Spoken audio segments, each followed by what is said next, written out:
যারা ভাবছেন সোশ্যাল মিডিয়ায় এসে টাকা ইনকাম করবেন গাদা গাদা, তাদের জন্য একটাই কথা বলি যে সারা দিনের ভিতরে বাড়িতে আপনারা কত ঘন্টা বাড়ির কাজ করেন বলুন? সোশ্যাল মিডিয়ায় টাকা ইনকাম করতে গেলে আপনাকে বাড়ির কাজের কথা ভুলে যেতে হবে। যদি আপনি সারা দিন ভিডিওর পিছনে সময় দেন, তার ফাঁকে যদি সেটা করার পরে, ভিডিও সম্পূর্ণ করার পরে যদি একটু সময় পান, যদি পান, তাহলে আপনি বাড়ির কাজটুকু করবেন।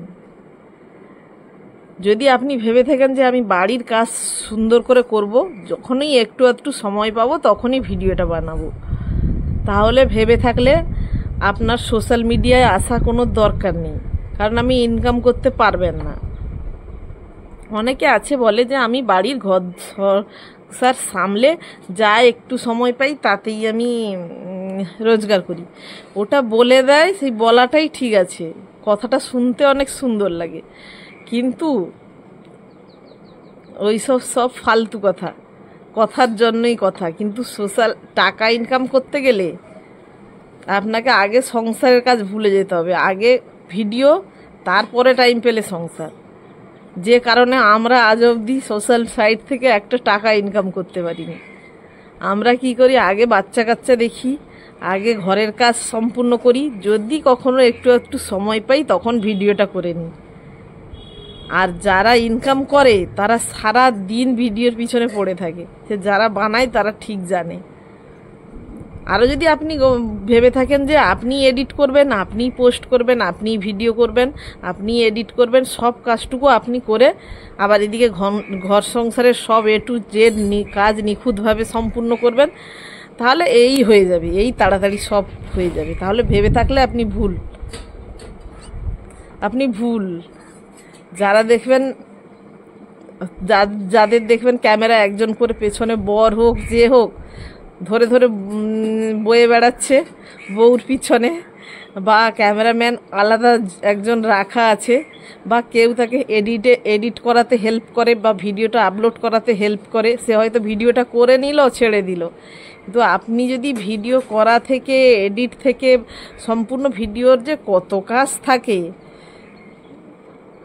মানে কত কিছু সেটিংস থাকে, তার কত কিছু প্রবলেম থাকে, সব কিছু যদি আপনি করে উঠে ভাবেন ঘরের কাজ ঠিক টাইমে করে দিয়ে আবার এই কাজটা আমি ঠিক করে দিয়ে তারপরে আমি টাকা ইনকাম করে নেব, তাহলে আপনি ভুল ভাবছেন, সম্ভব নয়। যে কারণে আজ অবধি আমরা টাকা ইনকাম করতে পারিনি, কারণ আমাদের না আছে ক্যামেরাম্যান, মানে ভিডিও করলেও নিজেকে করতে হচ্ছে, এডিট করলেও নিজেকে করতে হচ্ছে, নিজের মুখটা দেখাতে গেলেও নিজেকে এরকম করে ফোনটা ধরতে হচ্ছে, তারপরে বাড়িঘর সামলে, বাচ্চা কাচ্চা সামলে যখনই সময় পাই তখনই একটু ভিডিও আপলোড দিই। সেই জন্য বলছি, মাথায় পয়সা ইনকামের কথায় মাথায় আনতে গেলে আগে ভিডিও, তারপরে ঘর সংসারকে আগে দেখলে তাহলে পয়সা ইনকাম আর হবে না। আর যদি আপনি জয়েন্ট ফ্যামিলিতে একটা গৃহবধূ হয়ে আছেন, তবুও নিজের সংসার বা দুজন হাজব্যান্ড ওয়াইফের সংসার হলে তবুও হয়তো মানা যায় যে যখন রান্না করব, যখন বাচ্চাকে যা দেখবো। কিন্তু যেখানে জয়েন্ট ফ্যামিলি, শ্বশুর শাশুড়ি সবাইকে নিয়ে ঘর সংসার করবেন, সবার চাহিদা, সবার প্রয়োজনের জিনিস সামগ্রী সামলানোর পরে আপনি ভিডিওটা করবেন, তাহলে ওই পয়সা ইনকাম ওইরকম দূর থেকেই দেখতে হবে।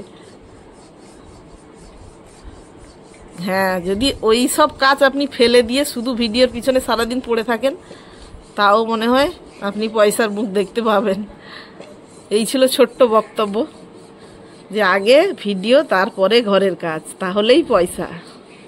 আমার সম্পূর্ণ নিজের বক্তব্য, কারুকে কষ্ট দেওয়ার জন্য বা কিছুর জন্য আমি ভিডিওটা বানাইনি, আমার নিজস্ব বক্তব্য, আমি যেটা উপলব্ধি করেছি সেটুকু জানালাম।